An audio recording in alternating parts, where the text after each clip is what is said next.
নাহমাদুহু ওয়া নুসাল্লি আলা রাসূলিহিল কারীম আম্মা বাদ।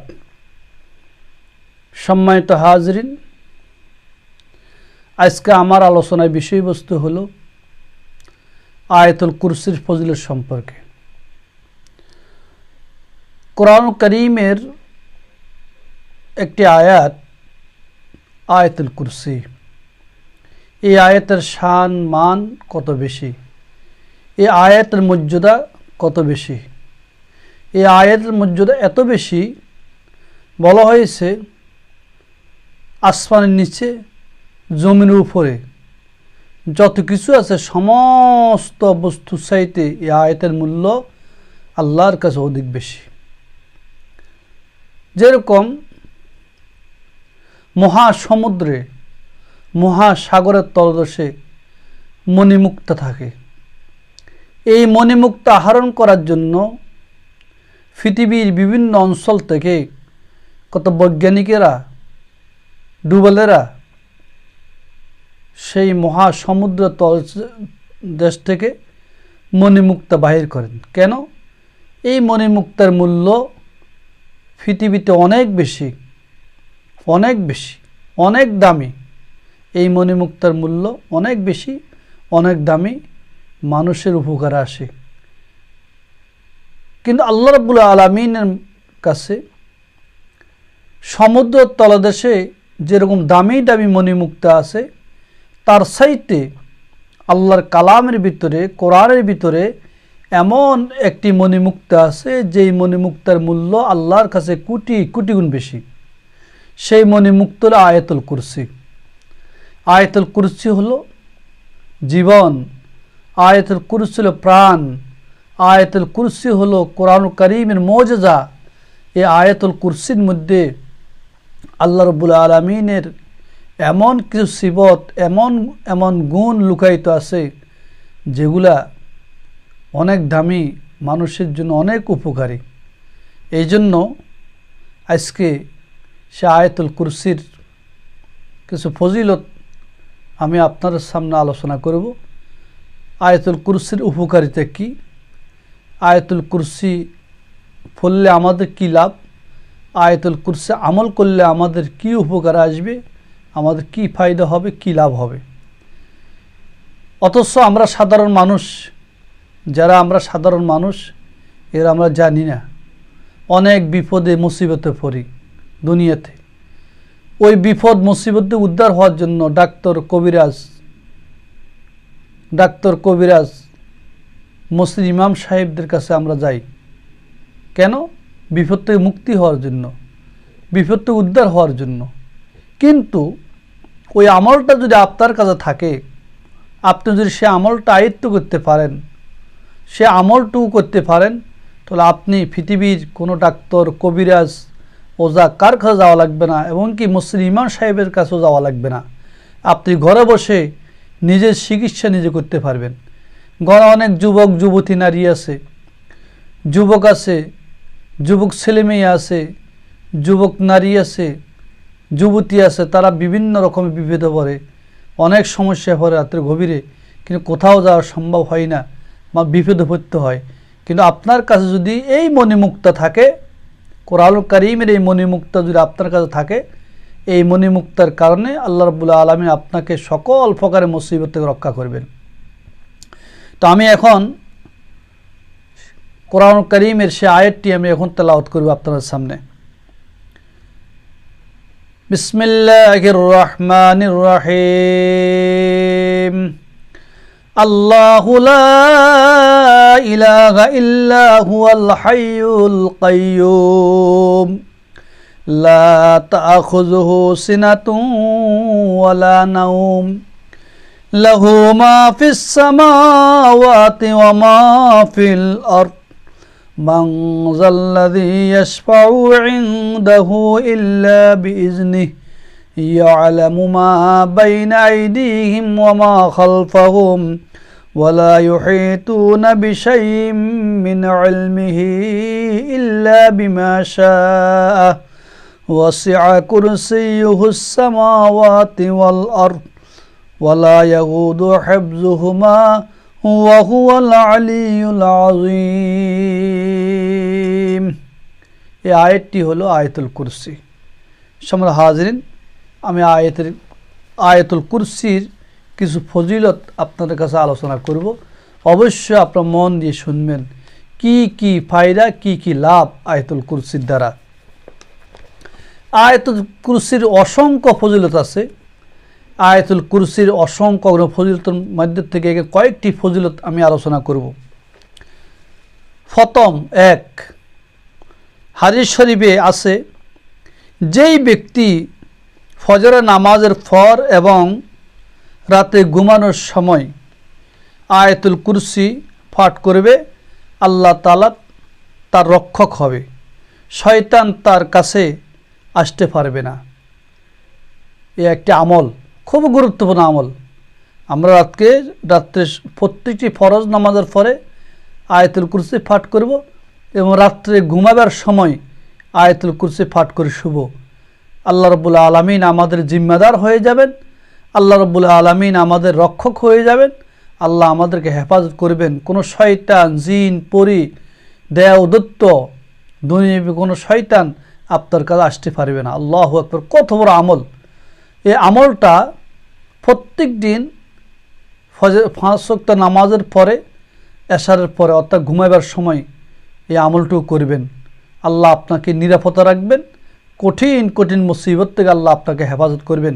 আমাদের অনেক মা বোন জানে না, অবশ্যই মা বোনেরা আপনি আয়াতুল কুরসিটা মুখস্থ করবেন, আয়াতুল কুরসি আমল করবেন। এক। 2 নম্বরে, হাদিস শরীফে বর্ণিত আছে যে রাসূল করিম সাল্লাল্লাহু আলাইহি ওয়াসাল্লামের মৃত্যুর সময় হযরত আজরাইল আলাইহিস সালাতু সালাম বললেন, ইয়া রাসূলুল্লাহ, যেই ব্যক্তি প্রত্যেক ফরজ নামাজের পর একবার করে আয়াতুল কুরসি পাঠ করবে, আমি তার রূহ অত্যন্ত সহজভাবে বাইর করব। অর্থাৎ সেই মৃত্যুর সময় কোনো কষ্ট করতে হবে না, এমনভাবে তার রূহ বাইর করব সে বলতেও পারবে না। কিন্তু শর্ত হলো যেই ব্যক্তি সব সময় আয়াতুল কুরসির উপরে আমল করবে। 2 নম্বর গেল। 3, যেই ব্যক্তি একাকী রাস্তায় চলতে আয়াতুল কুরসি পাঠ করে, আয়াতুল কুরসি পাঠ করতে থাকে এবং জিন, ভূত, পরী এই সমস্ত জন্তু থেকে আল্লাহ তাআলা হেফাজত করবে। দিনে দুপুরে খেনিজোকে যেই ব্যক্তি একাকী রাস্তা দিয়ে হাঁটবার সময় আয়াতুল কুরসি পাঠ করে, সে শরীরকে বন্ধ করবে, কোনো জিন, পরী, দেবদূত তার কাছে আসতে পারবে না। সে যুবতী নারী হোক না কেন। অনেক যুবক যুবতী নারীও তো রাতের গভীরে বা দিনের প্রহরে এইভাবে হাঁটাহুঁটি করে। সম্ভবত হাজির আয়াতুল কুরসির কত মর্যাদা দেখেন। 4 নম্বরে, কোনো কাজের উদ্দেশ্যে রওনা হওয়ার পর, কেউ যদি কোনো কাজের উদ্দেশ্যে রওনা হওয়ার পূর্বে আয়াতুল কুরসি পাঠ করবে। আয়াতুল কুরসি পাঠ করে প্রথম পা দিয়ে হাঁটা শুরু করবে। আল্লাহ রাব্বুল আলামিন তার মেহেরবানিতে তার সকল কাজ সহজ করে দিবেন। আল্লাহ রাব্বুল আলামিন তাকে সফলতা দান করবেন। অর্থাৎ যে ব্যক্তি কোনো কাজ করার জন্য ঘর থেকে বাইরে হলো, মানে হাঁটার পূর্বে যে আয়াতুল কুরসি পাঠ করে, আয়াতুল কুরসি পাঠ করে বাইর হয়, আল্লাহ রাব্বুল আলামিন তার ওই কাজ সহজ করে দিবেন, তার কল্যাণময় করবেন। 5 নম্বর, আয়াতুল কুরসির 5 নম্বর ফজিলত কি?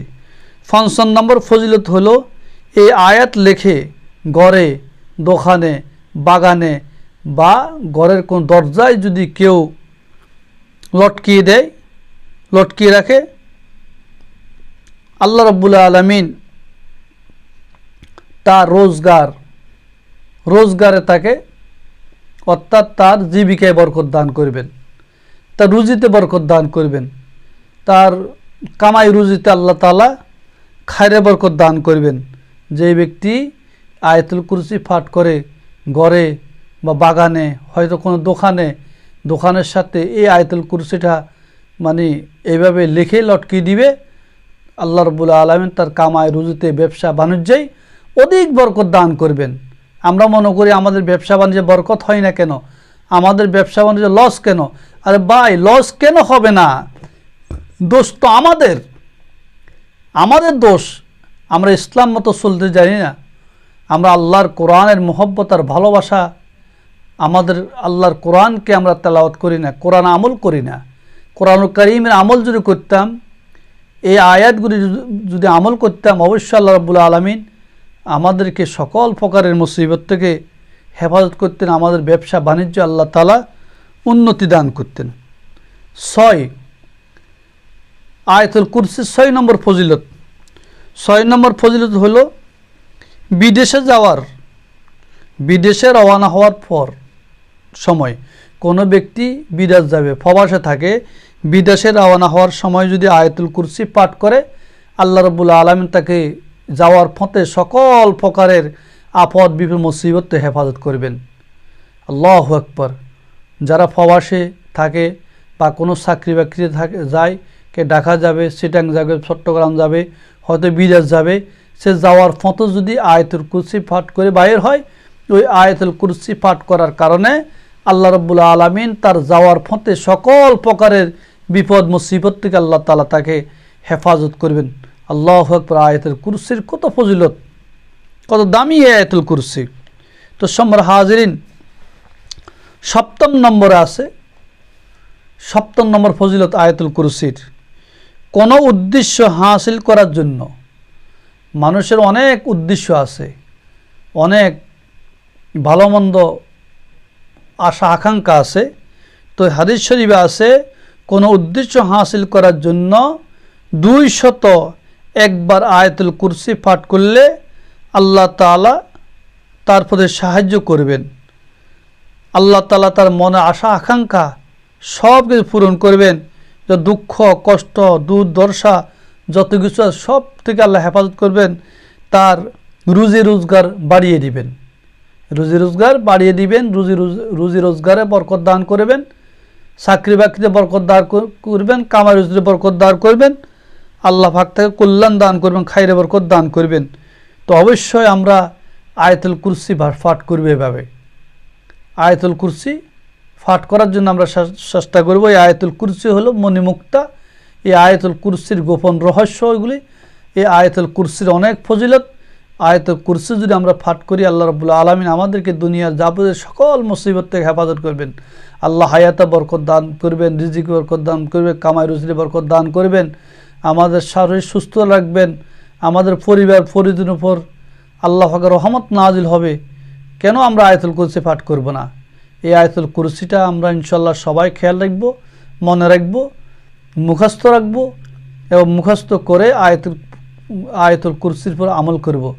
আমার মা বোনেরা, আমার এই চ্যানেল যাদের কাছে আছে, অবশ্যই আমার এই চ্যানেলের মধ্যে অনেক দোয়া দরুদ, অনেক গুরুত্বপূর্ণ দোয়া আছে, যেগুলো আমি সিয়াসত হাদিস বুখারী মুসলিম থেকে বাইর করে এবং কোরআনুল কারীমের বিভিন্ন তাফসীর